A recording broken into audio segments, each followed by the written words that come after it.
Hi friends, मेरा नाम doctor विकास सिंघल है और मैं एक होम्योपैथी क्लिनिक रन कर रहा हूँ चंडीगढ़ में। आज हम बात करने वाले हैं podiatry. Yes, you had it right.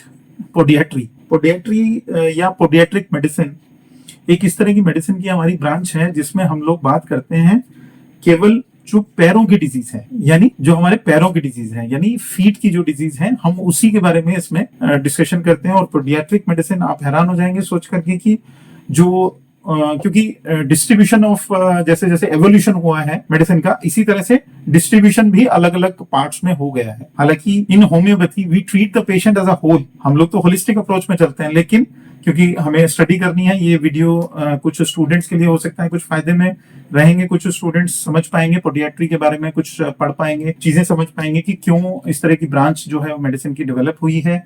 Reason उसका यह है कि डायबिटीज बहुत तेजी से बढ़ी है। पिछले तकरीबन 20, 30, 40 सालों में डायबिटीज के बहुत सारे पेशेंट डेवलप हुए हैं, तो डायबिटिक फुट बहुत कॉमन है। उसी तरह से जो एक तरह से डायबिटिक फुट या नॉन डायबिटिक फुट, इस तरह के पेशेंट्स भी बढ़े जिनमें डायबिटीज तो नहीं है लेकिन वुंड आ गया, वुंड होने के बाद वो ठीक नहीं हो रहा है। या जैसा अभी हमने कुछ वीडियोस अपने बनाए थे, उसमें प्लांटर फेसाइटिस की चर्चा की थी, ऐसे ही हील स्पर की हमने चर्चा की थी।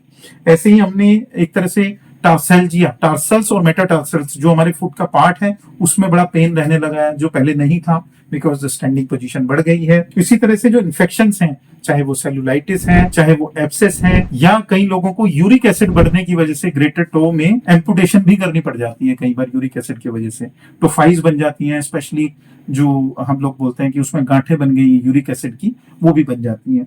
इसी तरीके से foot drop, this is very common in diabetic neuropathy, foot drop हो जाता है, तो फुट ड्रॉप, इसका भी ट्रीटमेंट जो है वो पॉसिबल है। और पोडियाट्री एक ऐसी ब्रांच ऑफ कहना चाहिए फुट मेडिसिन में, हम लोग इस तरह से पढ़ते हैं कि पोडियाट्री में होम्योपैथिक मेडिसिन कौन कौन सी ऐसी डिजीज है जिसमें हेल्प कर सकती है। तो दोस्तों, आपको सुन के और समझ के बड़ी हैरानी होगी कि पोडियाट्री में जितनी भी डिजीजेस कवर होती हैं, तकरीबन 50 तरह की डिजीज में जो फुट से रिलेटेड है हमारे, उसमें होम्योपैथी पूरी तरह से कारगर सिद्ध हुई है। और बहुत सारे रिसर्च अभी भी ऑन गोइंग है, बट क्योंकि हम लोग सिम्टोमेटोलॉजी लेते हैं होम्योपैथी में, हम लोग कलेक्टिव सिम्टम्स इकट्ठे करते हैं पेशेंट की बीमारी के, तो उसमें हम ये भी देखते हैं कि उसको जो फुट पेन हो रहा है, कहीं ऐसा तो नहीं है कि उसकी डायबिटीज कंट्रोल में नहीं आ रही, उसका डायबिटिक फुट डेवलप हो रहा है, तो हम उसको पहले से समझदारी से थोड़ा सा बैलेंस कर सकते हैं। तो पोडियाट्री जितनी भी इस तरह की मैंने डिजीज की आपसे जैसे बात की, चाहे वो पेरिफेरल आर्टीरियल डिजीज है या टार्सल्जिया मैंने बात की, इस तरह की कोई भी डिजीज कंडीशन हो तो होम्योपैथी की हेल्प ली जा सकती है।